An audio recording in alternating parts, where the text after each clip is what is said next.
أعوذ بالله من الشيطان اللعين الرجيم بسم الله الرحمن الرحيم والحمد لله رب العالمين وصلى الله على محمد وآل محمد الأئمة والمهديين وسلم تسليما. السلام عليكم ورحمة الله وبركاته.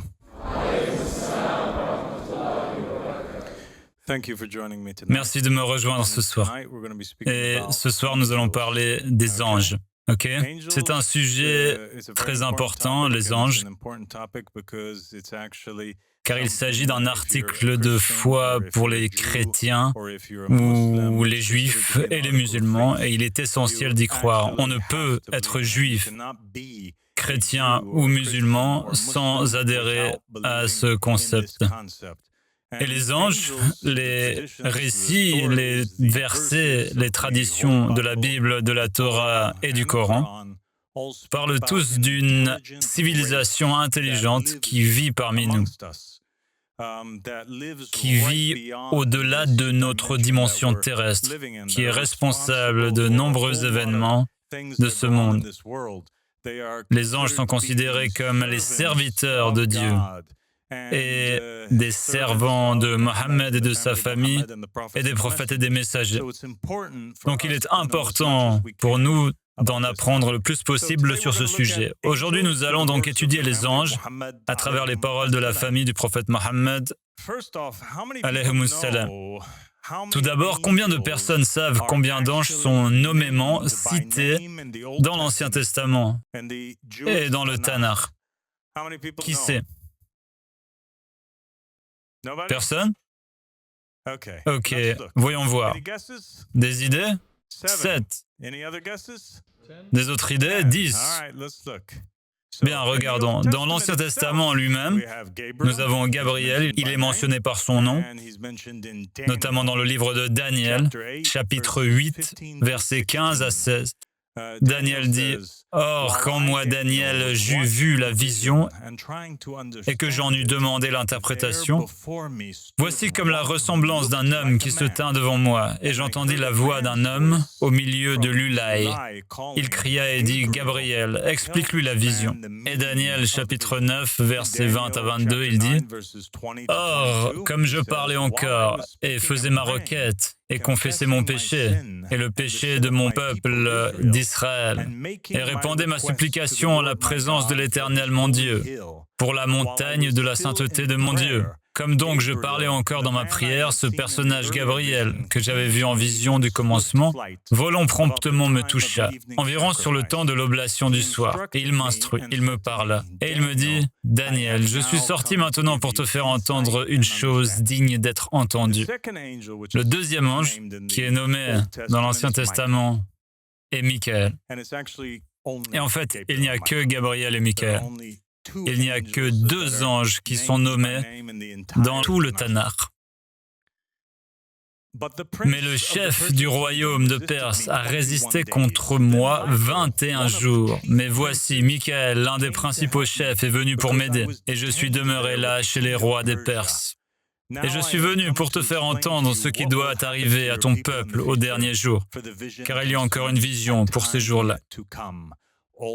Également dans le livre de Daniel, chapitre 10, versets 13 à 14. Un autre verset dit, et il dit, « Ne sais-tu pas pourquoi je suis venu vers toi?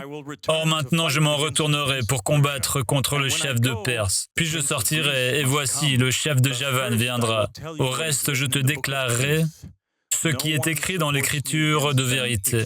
Cependant, il n'y en a pas un qui tienne ferme avec moi en ces choses, sinon Michael, votre chef. » Daniel, chapitre 10, versets 20 et 21. Enfin, dans le chapitre 12, versets 1 à 3, il est dit « Or, en ce temps-là, Michael, ce grand chef qui tient ferme pour les enfants de ton peuple, tiendra ferme. Et ce sera un temps de détresse, tel qu'il n'y en a point eu depuis qu'il y a eu des nations, jusqu'à ce temps-là. Et en ce temps-là, ton peuple, c'est à savoir, quiconque sera trouvé écrit dans le livre, échappera. Et plusieurs de ceux qui dorment dans la poussière de la terre se réveilleront, les uns pour la vie éternelle, et les autres pour les opprobres et pour l'infamie éternelle. » Il est en fait question ici de Raja, ici ou de retour, vous voyez. Et ceux qui auront été intelligents luiront comme la splendeur de l'étendue. Et ceux qui en auront amené plusieurs à la justice luiront comme des étoiles, pour toujours et à perpétuité. Donc qu'est-ce que l'on remarque ici?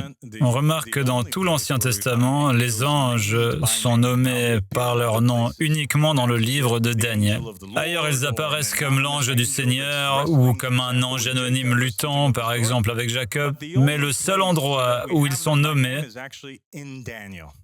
par nom, c'est dans le livre de Daniel. Nous avons Gabriel et Michaël, chacun ayant une fonction différente. Gabriel est un messager, un transmetteur d'informations et de sagesse qui aide Daniel à comprendre le message de Dieu, alors que Michaël, quant à lui, est un défenseur, un combattant qui aide les Israélites contre leurs ennemis. Ok, donc, qu'en est-il du Nouveau Testament? Combien d'anges y sont nommés? Quelqu'un le sait? Eh bien, Gabriel apparaît, et il apparaît dans Luc, chapitre 1, versets 18 à 20. Zacharie demanda à l'ange, « Alors, comment connaîtrais-je cela? Car je suis vieux et ma femme est fort âgée. » Et l'ange répondant lui dit, « Je suis Gabriel, qui me tient devant Dieu et qui ait été envoyé pour te parler et pour t'annoncer ces bonnes nouvelles. Et voici, tu seras sans parler jusqu'au jour où ces choses arriveront, parce que tu n'as point cru à mes paroles qui s'accompliront en leur temps. » C'est intéressant car nous avons ici une scène où Zacharie apprend qu'il sera le père de Jean-Baptiste, et l'ange Gabriel arrive, il se présente à lui, il dit « Je suis l'ange Gabriel », et Zacharie doute, même en parlant à Gabriel, il doute. Il dit « J'ai besoin d'un signe, j'ai besoin d'être sûr que vos paroles sont vraies. » D'accord? C'est un prophète et il doute au moment de la révélation. Gabriel lui explique alors que son signe sera le silence, l'interdiction de parler à quiconque. Et c'est une sorte de châtiment, plus une punition qu'un signe. Et cela explique les versets du Coran où cet événement est relaté. L'ange dit à Zacharie, ou Dieu dit à Zacharie, « Ton signe sera que pendant 3 jours, tu ne parleras à personne. » Ce n'est donc pas un miracle, mais plutôt une punition pour ses doutes. Dans Luc, chapitre 1, versets 26 et 27, il est dit, « Or, au 6e mois de la grossesse d'Élisabeth, qui était enceinte de Jean-Baptiste, l'ange Gabriel fut envoyé de Dieu dans une ville de Galilée, appelée Nazareth, vers une vierge fiancée à un homme nommé Joseph, qui était de la maison de David. Et le nom de la vierge était Marie. Ainsi, la seconde fois que le nom de Gabriel apparaît, il ne se rend pas auprès de Zacharie, mais bien auprès de Marie. Le second ange mentionné dans le Nouveau Testament est Michaël. De même, se fondant sur leurs rêves, ces impies souillent leur propre corps, rejettent l'autorité et blasphèment les êtres célestes. Mais même l'archange Michaël, lorsqu'il contestait avec le diable au sujet du corps de Moïse, n'osa pas le condamner pour calomnie, mais dit « Que le Seigneur te réprimande ». Pourtant, ces gens calomnient ceux qu'ils ne comprennent pas et ceux qu'ils comprennent par instinct, tout comme les animaux sans raison le font, cela les perdra. Et c'est en quelque sorte une apparition de Michaël. Mais parlons d'abord de Gabriel et de ses apparitions. Il joue le même rôle que dans l'Ancien Testament, celui qui apporte la bonne nouvelle, un messager de Dieu. Il délivre un message de Dieu. Dans le cas de Marie, il annonce qu'elle va enfanter, et il en va de même pour Zacharie. Michaël, il est fait mention de lui dans ce verset, à propos de sa dispute avec le diable au sujet du corps de Moïse. Et cela renvoie à une ancienne histoire juive, prétendument retirée de la Torah, Or, tout le monde sait, et les Juifs le savent aussi, que personne ne sait où Moïse est enterré. C'est l'un des grands mystères qui seront révélés au temps de Corée. Et la raison pour laquelle, ou une des raisons pour laquelle son tombeau est resté un mystère, c'est notamment par crainte que les Israélites n'en fassent un lieu de culte ou qu'ils n'y érigent des idoles. Et donc c'est pour cette raison que Michaël était chargé de le cacher et il se disputait avec le diable au sujet du corps de Moïse. Dans l'Apocalypse chapitre 12, versets 7 et 8, il est dit « Et il y eut une guerre dans le ciel. Michaël et ses anges combattirent contre le dragon. Et le dragon et ses anges combattirent, mais ils ne furent pas les plus forts. Et leur place ne fut plus trouvée dans le ciel. » Ainsi, comme nous le constatons dans le Nouveau Testament, les deux seuls anges mentionnés sont les mêmes que ceux cités dans l'Ancien Testament, Gabriel et Michaël. Qu'en est-il du Coran? Combien d'anges sont mentionnés dans le Coran? 3, 5, 4. Ok, voyons voir. Le premier ange nommé est Gabriel. Dans la sourate 2, verset 97, dit « Quiconque est un ennemi de Gabriel doit connaître que c'est lui qui, avec la permission de Dieu, a fait descendre sur ton cœur cette révélation, qui déclare véridique les messagers antérieurs et qui sert aux croyants de guide et d'heureuse annonce. Le Coran confirme donc que Gabriel est un véritable archange et qu'il est chargé de transmettre les révélations d'Allah subhanahu wa ta'ala, confirmant ainsi son rôle dans l'Ancien Testament et le Nouveau Testament. La sourate 2, verset 98, qui suit immédiatement le précédent, dit « Quiconque est un ennemi de Dieu et de ses anges et de ses messagers, de Gabriel et de Michaël, Dieu sera son ennemi, car Dieu est l'ennemi des infidèles. » Sourate 66, verset 4, « Si vous vous repentez à Dieu, c'est que vos cœurs ont fléchi. Mais si vous vous soutenez l'un l'autre contre le prophète, alors ses alliés seront Dieu, Gabriel, et les vertueux d'entre les croyants. Et les anges sont par surcroît son soutien. » Le deuxième ange qui apparaît est Michaël, et on pouvait déjà le deviner dans le deuxième verset qui précédait, le verset 98 de la sourate Baqarah. Harut et Marut. Ces deux anges apparaissent également dans le Coran.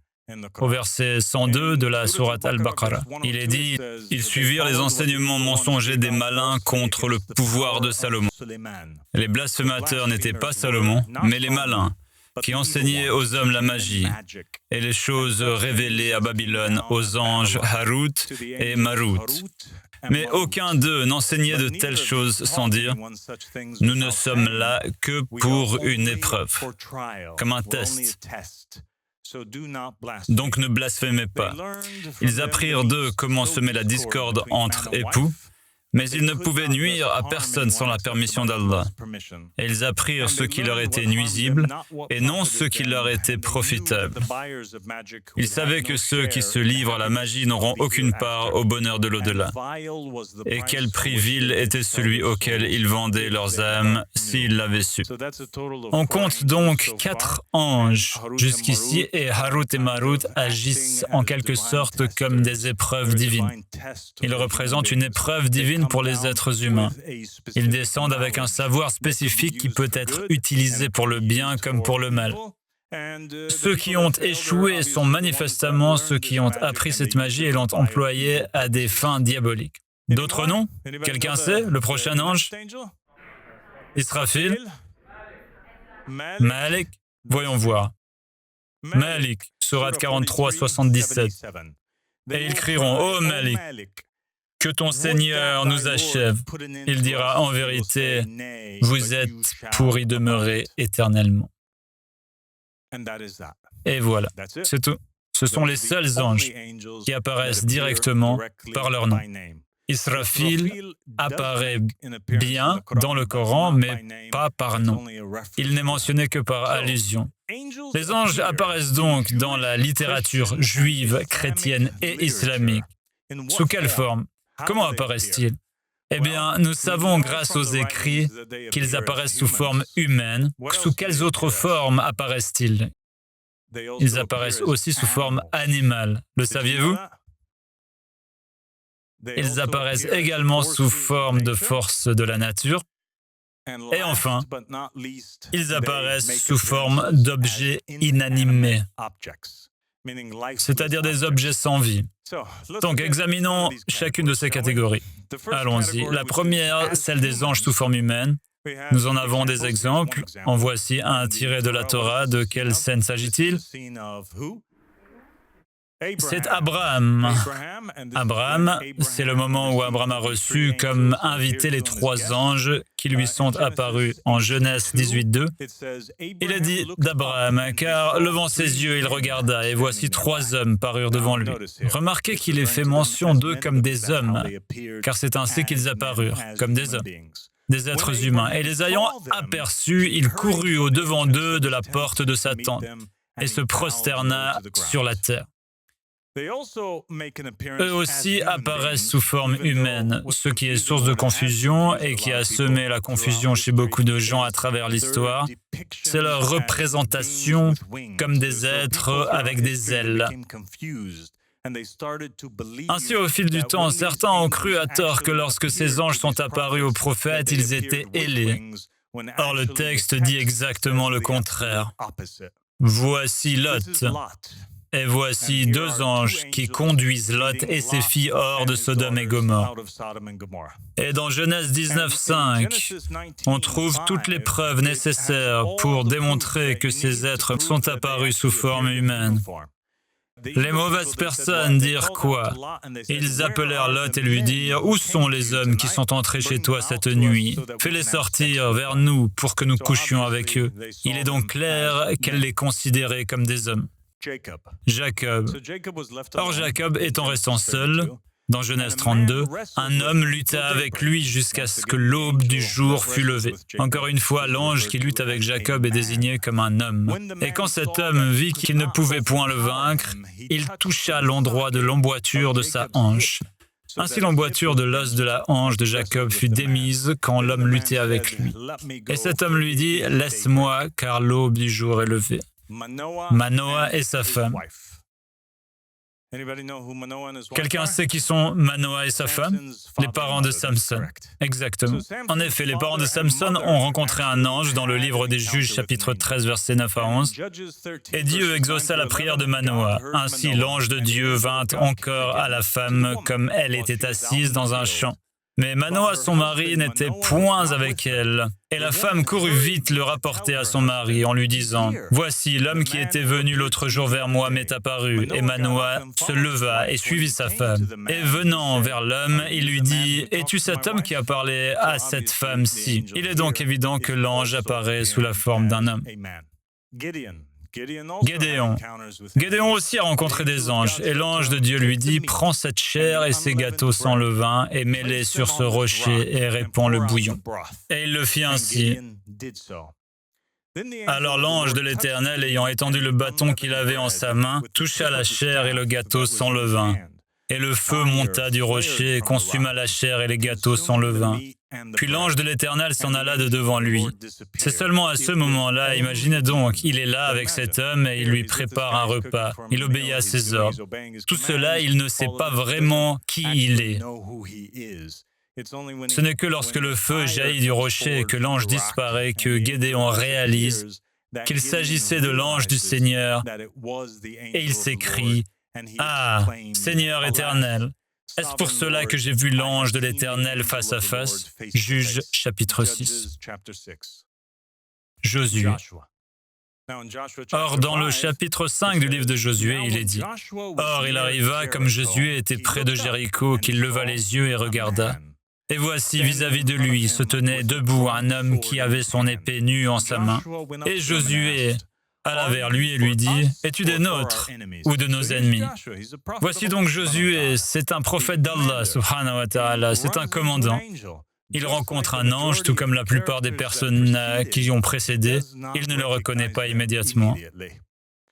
En fait, il ne sait même pas si cet ange est un combattant qui se bat pour lui ou pour l'armée ennemie. Alors l'ange répond, non, mais je suis le chef de l'armée de l'Éternel, qui suis venu maintenant. Et Josué se jeta sur son visage en terre, se prosterna et lui dit, « Qu'est-ce que mon Seigneur dit à son serviteur ?» Le commandant de l'armée du Seigneur répondit, « Ôte tes sandales, car le lieu où tu te tiens est saint. » Josué obéit. Zacharie.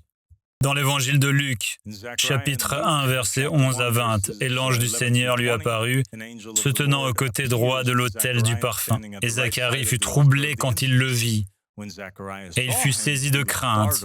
Mais l'ange lui dit, « Zacharie, ne crains point, car ta prière est exaucée. Et Élisabeth, ta femme, enfantera un fils, et tu appelleras son nom Jean. Et tu en auras une grande joie, et plusieurs se réjouiront de sa naissance, car il sera grand devant le Seigneur, et il ne boira ni vin ni cervoise. Et il sera rempli de l'Esprit Saint dès le ventre de sa mère. Et il convertira plusieurs des enfants d'Israël au Seigneur leur Dieu, car il ira devant lui animé de l'Esprit et de la vertu d'Élie, afin qu'il ramène les cœurs des pères dans les enfants et les rebelles à la prudence des justes, pour préparer au Seigneur un peuple bien disposé.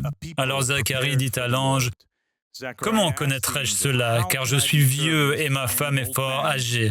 Et l'ange répondit, « Je suis Gabriel qui me tient devant Dieu et qui ait été envoyé pour te parler et pour t'annoncer ces bonnes nouvelles jusqu'à la fin du verset. » Qu'en est-il de Marie? Le Coran, sourate 19, versets 16 à 19, il est dit, et mentionne dans le livre Marie, quand elle se retira de sa famille en un lieu vers l'Orient.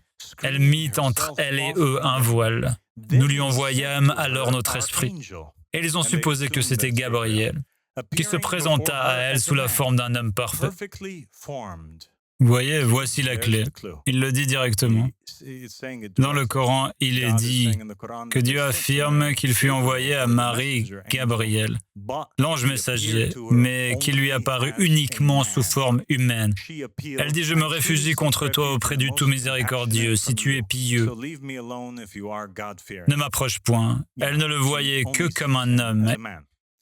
Il dit, « Je ne suis qu'un messager de ton Seigneur pour te faire don d'un fils pur. » Et nous avons le prophète Mohammed sallallahu alayhi wa sallam. Et dans un récit, Abu Uthman rapporte que j'ai appris que Gabriel apparut au prophète en présence Salama. Gabriel se mit à parler avec lui, puis repartit.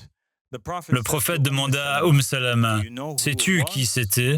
Elle répondit, « C'était Dihya, un des beaux compagnons du prophète. » Plus tard, Salama dit, « Par Allah, je pensais qu'il n'était autre que Dihya, jusqu'à ce que j'entende le prophète parler de Gabriel dans son sermon. » Ainsi, nous avons ici Gabriel qui apparaît au prophète Mohammed sallallahu alayhi wa sallam, lui transmettant des instructions et vu par le prophète et ses compagnons sous une forme humaine. Un homme, un homme, un homme, un homme, un homme. Le Coran dit, si nous avions désigné un ange comme prophète, nous aurions fait de lui un homme et nous leur aurions causé la même confusion que celle dans laquelle ils sont déjà. Et nous avons constaté la confusion qui régnait chez tous les prophètes qui ont précédé, ou du moins chez beaucoup d'entre eux. Dans Hébreux 13, verset 2, il est dit, « N'oubliez point l'hospitalité, car par elle, quelques-uns ont logé des anges, n'en sachant rien. » Bien sûr, l'épître aux Hébreux est écrite par Paul, mais elle démontre néanmoins que l'idée, la notion ou la croyance qui était présente chez les Juifs, que les anges prenaient forme humaine et voyageaient pour visiter les hommes, est bien vrai. Qu'en est-il des animaux? Dans le livre de l'Apocalypse, l'Apocalypse chapitre 4, versets 6 à 8, nous en avons la preuve claire. Il est dit, « Et autour du trône 4 animaux, plein d'yeux devant et derrière. Il s'agit donc de ces 4 anges qui entourent le trône. Et le premier animal était semblable à un lion, et le second animal était semblable à un veau. Le troisième animal avait la face comme un homme, et le quatrième animal était semblable à un aigle qui vole. Et les 4 animaux avaient chacun 6 ailes alentour. Et par dedans, ils étaient pleins d'yeux, et ils ne cessent point de dire jour et nuit, Saint, Saint, Saint, le Seigneur Dieu Tout-Puissant, qui était, qui est et qui est à venir. Et voici qu'un ange apparaît à nouveau sous la forme d'un animal, cette fois-ci une colombe. Dans le Nouveau Testament, chapitre 3, au verset 22 de l'Évangile de Saint Luc, il est dit « Et le Saint-Esprit descendit sur lui sous une forme corporelle, comme celle d'une colombe. Et il y eut une voix dans le ciel qui lui dit « Tu es mon Fils bien-aimé, j'ai pris en toi mon bon plaisir. » Et puis il y a le prophète Mohammed, sallallahu alayhi wa alayhi, en islam. Il existe une histoire célèbre où le prophète Mohammed, sallallahu alayhi wa sallam, rencontre l'ange Gabriel qui emmena du ciel un animal angélique nommé Buraq. C'était une grande bête blanche, plus grande qu'un âne, mais plus petite qu'un mulet. Son regard portait au loin, il avait de longues oreilles. S'il faisait face à une montagne, ses pattes arrière s'étendaient, et lorsqu'il descendait, ses pattes avant s'allongeaient. 2 ailes sur ses cuisses renforçaient ses pattes. Lorsque Mohammed, sallallahu alayhi wa alayhi, voulut le monter, la Buraq se cabra. L'ange Gabriel posa alors la main sur sa crinière et dit « N'as-tu pas honte, ô Buraq ? Par Allah, nul ne t'a monté dans toute la création plus cher à Allah que lui. » À ces mots, il avait tellement honte qu'il transpirait à grosses gouttes et qu'il restait immobile pour que le prophète puisse monter sur lui. Envoyons nos prières sur Mohammed et la famille de Mohammed.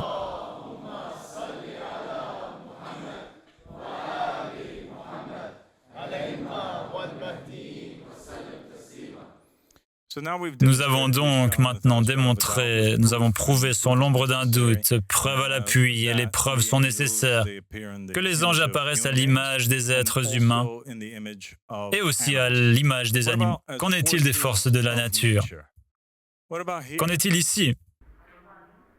Moïse et le buisson ardent. Au chapitre 3, verset 2 de l'Exode, il est dit « Et l'ange de l'Éternel lui apparut dans une flamme de feu, du milieu d'un buisson. Moïse vit, le buisson était tout en feu et le buisson ne se consumait point. » L'image ou la conclusion à laquelle beaucoup sont parvenus est que Moïse parlait tout simplement au feu dans un buisson. Or, il est dit ici que l'ange apparaît réellement dans le feu, qu'il fait partie intégrante du feu et qu'il parle à Moïse depuis là. Et le feu est une force de la nature. Dans Ézéchiel chapitre 1, versets 4 et 5, il est dit « Je regardais, voici, il vint du septentrion un vent impétueux, une grosse nuée et une gerbe de feu qui répandait de tous côtés une lumière éclatante, au centre de laquelle brillait comme de l'airain poli sortant du milieu du feu. Au centre encore apparaissent 4 animaux, dont l'aspect avait une ressemblance humaine. Ainsi, nous avons ici des anges qui apparaissent et voyagent au sein de la tempête en tant que tempête. Et de nombreux récits affirment que lorsque l'on arrive et que l'on voit des tempêtes semblables à ces tornades, il s'agit de la présence d'anges ou de djinns. Et celui-ci, qu'en est-il? Les compagnons de Jésus. Ils rencontrent un ange qui leur apparut comme une force de la nature. Quelle force de la nature était-ce? Un tremblement de terre. En Matthieu 28, 2, les compagnons, les disciples de Jésus furent témoins d'un violent tremblement de terre. Et voici, il y eut un grand tremblement de terre, car un ange du Seigneur descendit du ciel, vint rouler la pierre et s'assit dessus. Ainsi, les anges se manifestent ici comme des forces de la nature, responsables des tremblements de terre, des tempêtes, des incendies. Qu'en est-il des objets inanimés? Qu'est-ce que c'est que ça? au temps de Moïse, et l'ange de l'Éternel lui apparut dans une flamme de feu du milieu du buisson. Car le feu est à la fois une force de la nature et un objet inanimé, quelque chose de non-vivant. Il regarda, et voici, le buisson était tout en feu, et le buisson ne se consumait point.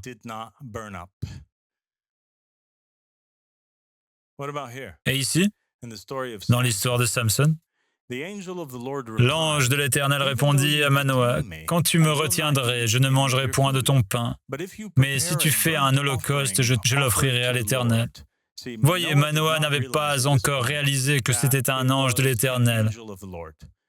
Et Manoah dit à l'ange de l'Éternel, « Quel est ton nom afin que nous te fassions un présent lorsque ce que tu as dit sera arrivé ?»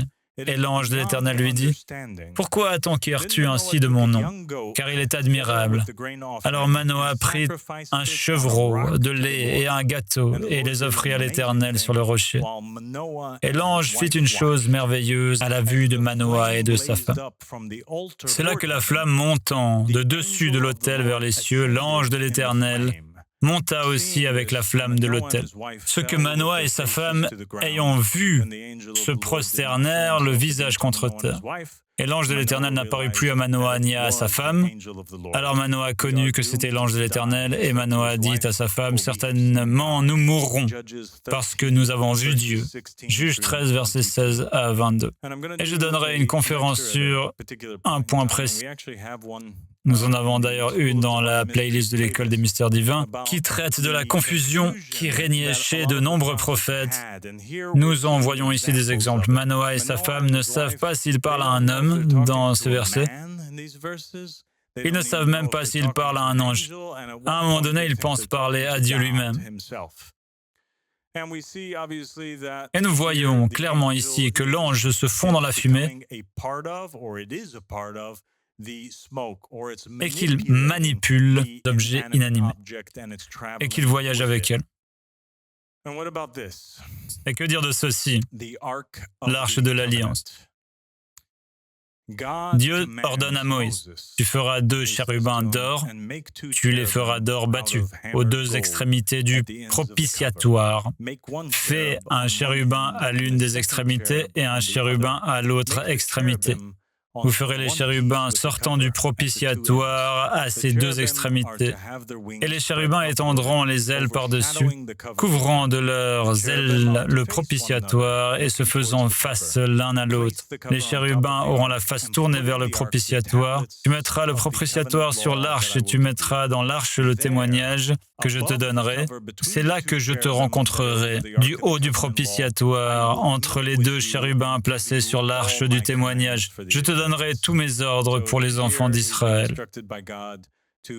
Ainsi Dieu ordonne à Moïse de construire ces 2 chérubins.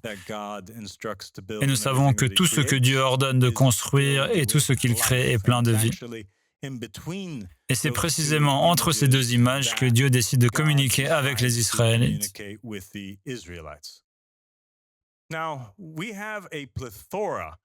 Et en réalité, la Bible regorge d'objets inanimés qui possédaient un grand pouvoir ou permettaient aux anges d'agir. Voici quelques exemples sans entrer dans le détail de tous les versets.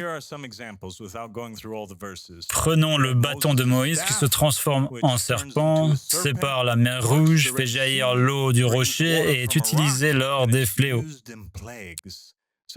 Il est donc clair que cet objet inanimé ne peut être un simple objet, mais plutôt c'est un ange qui est déguisé en un objet, ou plutôt un ange déguisé en objet, bien un ange ou une force qui le manipule.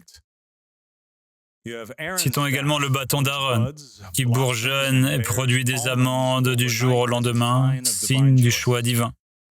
Il y a également le serpent de bronze qui guérit les morsures de serpents par simple regard.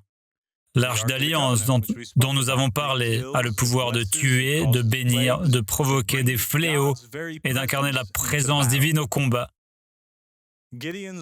La toison de Gédéon était miraculeusement mouillée de rosée ou sèche selon le signe qu'il demandait.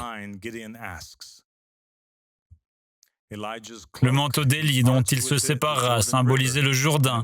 Il fut transmis à Élisée et devint un symbole de pouvoir prophétique. Les ossements d'Élisée étaient réputés ressusciter les morts lorsqu'on les touchait. Voici un point intéressant ici, c'est un peu hors sujet, mais il faut toujours, lorsqu'on lit, être attentif et prêt à écouter attentivement, car de nombreux récits affirment que la terre ne dévore pas le corps d'un prophète. Or ici, les ossements d'Élisée sont décrits comme un objet inanimé surnaturel.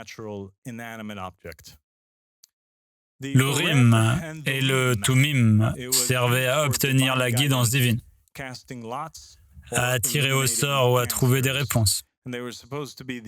Il s'agissait de pierres que les prophètes ou les prêtres portaient sur eux, ou qu'ils utilisaient comme istikhara, un moyen de connaître la volonté de Dieu. Ils tiraient la pierre et selon laquelle ils tiraient, ce serait une pierre oui ou une pierre non. Les vêtements de Jésus, la femme guérie en les touchant. La question que je souhaitais soulever et sur laquelle nous devons maintenant réfléchir est la suivante. Ces objets sont-ils saints par nature, par eux-mêmes? Possèdent-ils un pouvoir intrinsèque? Ou bien leur pouvoir réside-t-il simplement dans leur lien avec les prophètes et les messagers? Ou encore est-ce parce que des anges accompagnent ces prophètes et messagers envoyés pour les soutenir et utilisent ces objets, les manipulant et leur conférant ainsi du pouvoir? Ou bien ces objets inanimés sont-ils en réalité des anges déguisés en objets inanimés? En d'autres termes, ces objets sont-ils des anges ou sont-ils exploités par des anges, manipulés par des anges? Il nous faut repenser le concept de la matière et des anges en général. Et c'est un point que nous allons aborder, car le Coran contient des versets très importants, comme celui-ci. Celui-ci dit « Nul ne connaît les armées de ton Seigneur à part lui ». Donc, cela signifie qu'il dispose de toutes sortes d'armées qui apparaissent sous des formes inimaginables. Personne ne les connaît si ce n'est lui. Surat Al-Mudaththir, verset 31. Un autre verset du Saint-Coran dit « Et vous, on ne vous a donné en vérité que peu de science. » Alors ne pensez pas que ce soit une idée saugrenue, car tout ce que vous savez n'est que néant. Et ce verset le plus important dit « Les 7 cieux et la terre et ceux qui s'y trouvent célèbrent sa gloire. » Et il n'y a pas une seule chose. Qu'est-ce qu'une chose? Un objet inanimé, n'est-ce pas?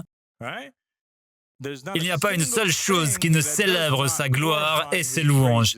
Mais vous ne comprenez pas leur façon de le glorifier. Certes, c'est lui qui est indulgent et pardonneur, Surat Al-Isra, verset 44. L'imam Sadiq alayhi salam a dit dans un récit particulier « Il n'y a pas de création plus nombreuse que les anges. » Qu'est-ce que cela veut dire? Il y a plus d'anges que de fourmis, il y a plus d'anges que de poissons, il y a plus d'anges que d'êtres humains. Il y a plus d'anges que d'étoiles ou de grains de sable. Les anges sont la création la plus nombreuse.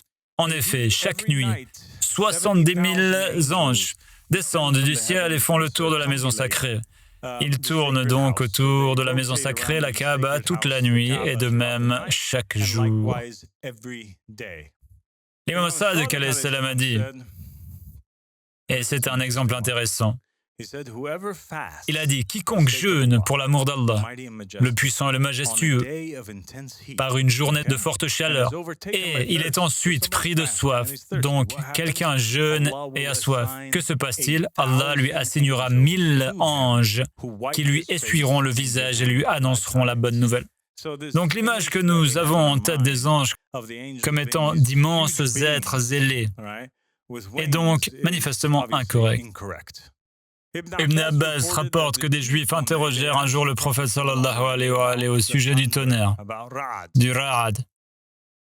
Il répondit, Ra'ad est un ange parmi les anges. Il est affecté aux nuages. Il possède des fouets de feu, c'est-à-dire les éclairs, avec lesquels il dirige les nuages selon la volonté d'Allah. Ainsi, les anges agissent même à l'origine de phénomènes plus naturels. Ce que nous essayions de souligner précédemment, à savoir qu'ils apparaissent comme des forces de la nature. Ils lui demandèrent alors, quel est le son que nous entendons, c'est-à-dire le tonnerre. Il répondit, c'est le grondement ou le cri du nuage dirigé par l'ange. Ainsi, même les mouvements des nuages, des feuilles ou de la pluie, le messager d'Allah, sallallahu alayhi wa alayhi, a dit, le tonnerre est un ange qui dirige ou commande les nuages. Et les éclairs sont associés à un ange nommé Rufa'il. Mohammed al-Baqir alayhi salam a dit, il a été rapporté que le tonnerre est le cri d'un ange plus gros qu'une mouche, mais plus petit qu'une guêpe. Imaginez un tout petit ange, un bébé ange, un ange minuscule doté d'une voix incroyablement puissante. Il est donc recommandé à quiconque entend le tonnerre de dire « Gloire à celui que le tonnerre glorifie par ses louanges ». Les anges font ainsi par crainte de lui. Et il existe en réalité un autre récit non inclus ici où le prophète Mohammed sallallahu alayhi wa alayhi explique que même lorsque la foudre frappe quelqu'un, ce n'est pas un hasard, il ne s'agit pas d'un simple phénomène naturel ou d'un événement scientifique. Cela se produit parce qu'un ange ordonne à la foudre de frapper cette personne en particulier. Et selon ce récit, quiconque est frappé par la foudre le mérite. Il n'est donc sanctionné que pour quelque chose qu'il ou elle a fait. Un jour, l'imam as-Sadiq alayhi salam fut interrogé sur le harmal, graine de rue de Syrie, et al-luban, l'encens. Il répondit, quant au harmal, il n'y a pas une racine qui s'enfonce dans la terre, ni une branche qui s'élève dans le ciel, sans qu'Allah, subhanahu wa ta'ala, n'y assigne un ange pour veiller jusqu'à ce qu'elle se dessèche ou atteigne sa fin. Satan, en effet, évite 70 maisons avant d'atteindre celle où se trouve le harmal. C'est un remède contre 70 maladies, dont la moindre est la lèpre. Ne vous en privez donc pas. Il poursuivit, quant à l'encens, c'était un remède de prédilection des prophètes qui m'ont précédé. Marie, que la paix soit sur elle, l'utilisait. Aucune fumée ne monte plus vite vers le ciel que la sienne. Il repousse les démons et éloigne les afflictions. Ne vous en privez donc pas. Une autre narration raconte, il n'y a pas une goutte qui tombe du ciel sans qu'un ange l'accompagne et la dépose à l'endroit qui lui a été destiné. Bon, mes amis, il faut vraiment qu'on s'arrête et qu'on réfléchisse bien à tout ça. Maintenant, ici, chaque goutte de pluie est accompagnée d'un ange. Chaque goutte est dirigée, elle est guidée, elle est manipulée, elle est conduite par cet ange jusqu'à sa destination. Ce n'est pas le hasard. Il y a ici une scène où l'on peut se tenir debout et voir les nuages déverser la pluie, mais ce que l'on ne voit pas, ce sont les centaines de milliers, voire les millions d'anges qui œuvrent pour la faire tomber. Il y a aussi ce récit où chaque racine, chaque feuille, chaque plante a un ange qui veille sur elle. Le prophète Mohammed sallallahu alayhi wa alayhi a dit « Aucun vent ne souffle sans être mesuré », ce qui signifie qu'une certaine force de vent se manifeste, sauf à l'époque du peuple Ad. Lorsque le vent se rebelle contre ses maîtres, le vent se rebella contre les anges qui le dirigeaient, est sorti comme le chat d'une aiguille, et il anéantit le peuple de Ad. Jamais il n'a plu sans mesure, sauf au temps de Noé, alayhi salam. Le vent se rebella contre ses maîtres, est sorti comme le chat d'une aiguille, et Allah engloutit alors le peuple de Noé par cette pluie. Ainsi, ces forces de la nature ne sont pas seulement mues et manipulées par des anges, mais elles sont également elles-mêmes conscientes, se rebellant d'elles-mêmes, agissant d'elles-mêmes, et elles louent Allah subhanahu wa ta'ala. Comme le dit le verset, il n'y a rien dans les cieux et sur la terre qui ne loue Dieu. D'autres récits expliquent que le soleil et les astres se déplacent grâce à des anges qui les tirent à travers le ciel. Nous avons les Ahl al-Bayt alayhimus salam qui rapportent qu'il ne faut pas se tenir nu au milieu d'une rivière, ni s'y baigner nu, car des anges veillent sur chaque masse d'eau. Et nous avons d'autres récits où Amir al-Mu'minin alayhi salam marchait les bras tendus lorsqu'un violent coup de vent souffla sur lui et faillit renverser ses compagnons. Il leur révéla alors que cette rafale était en réalité une légion d'anges venus leur envoyer des salutations. Qu'en est-il de ces objets inanimés? La pierre noire.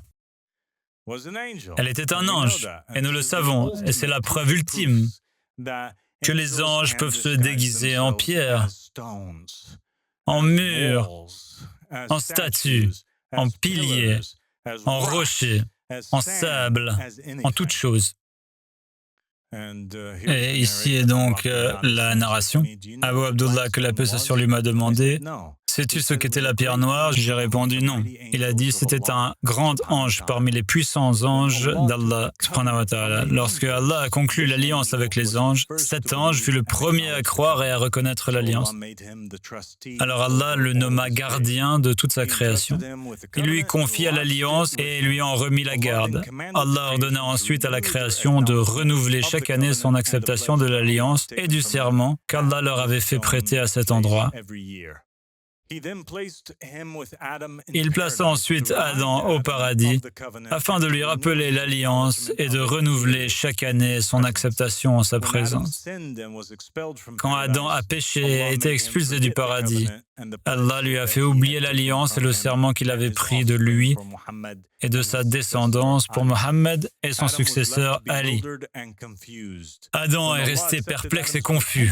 Lorsqu'il accepta le repentir d'Adam, il transforma cet ange en une perle blanche et le précipita du paradis vers Adam, qui se trouvait en Inde. À sa vue, Adam fut réconforté, bien qu'il n'en sût rien de plus que sa nature de joyau. Voici donc Adam, il retrouve cet ange sur la terre, mais il ne le reconnaît pas. Comme tout le monde, il le prend pour une simple pierre ou un joyau. Alors Allah subhanahu wa ta'ala la fit parler, et la pierre dit « Oh Adam, me reconnais-tu » Et il répondit « Non ». La pierre dit alors « Satan en effet a pris le dessus sur toi et t'a fait oublier le souvenir de ton Seigneur. » Puis la pierre reprit la forme qu'elle avait auprès d'Adam au paradis et demanda à Adam « Où sont l'alliance et le serment ?» Adam accourut vers elle, se souvint de l'alliance, pleura, s'humilia devant elle, l'embrassa et renouvela son engagement. Allah subhanahu wa ta'ala transforma l'essence de la pierre en une perle blanche et éclatante. Adam la porta sur son épaule avec respect et honneur. Lorsqu'il était fatigué, Gabriel la portait pour lui jusqu'à la Mecque. Là, Adam continua de jouir de sa compagnie et renouveler sa reconnaissance devant elle chaque matin et chaque soir. Lorsque Allah subhanahu wa ta'ala envoya Gabriel sur terre et construisit la Kaaba, Gabriel descendit à l'endroit précis situé entre l'angle et la porte. C'est à cet endroit précis que la pierre est apparue à Adam lorsque l'alliance a été conclue. C'est à cet endroit que l'ange a scellé l'alliance. C'est pour cette raison qu'elle a été placée dans ce coin.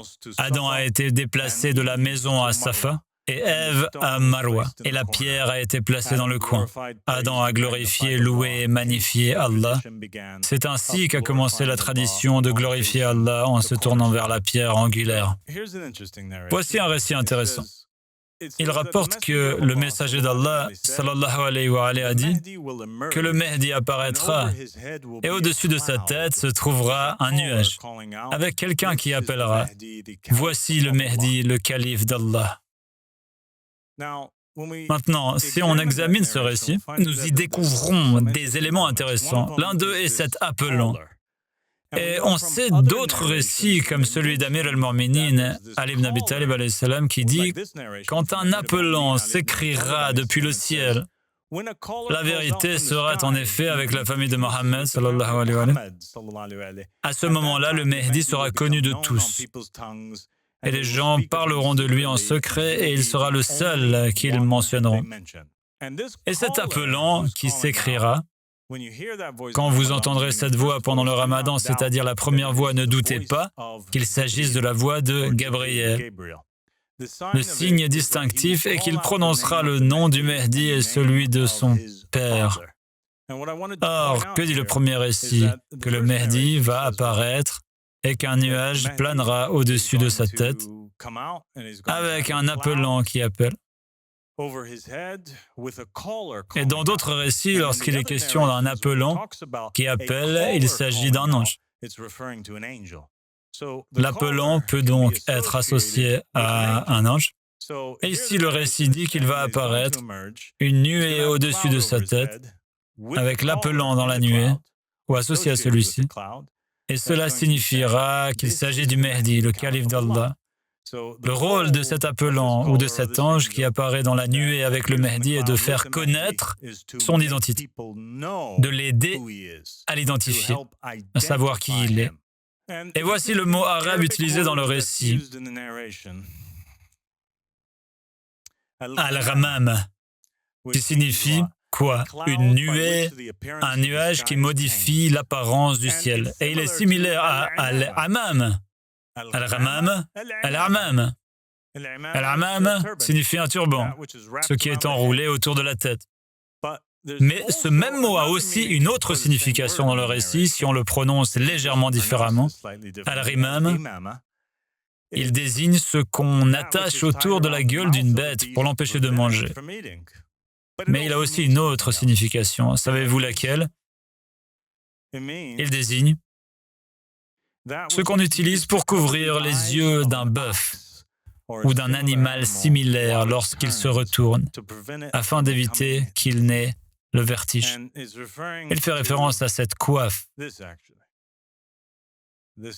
qu'on met sur la tête des animaux et qui couvre en quelque sorte les yeux.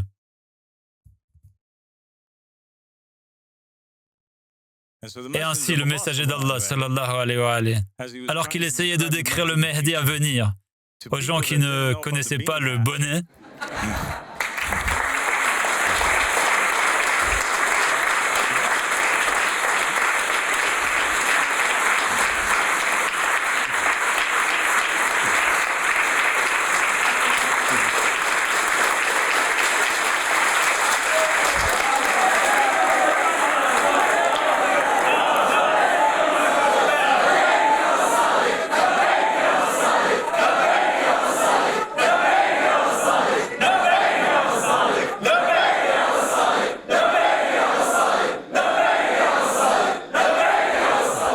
Have a good night. passez une bonne nuit.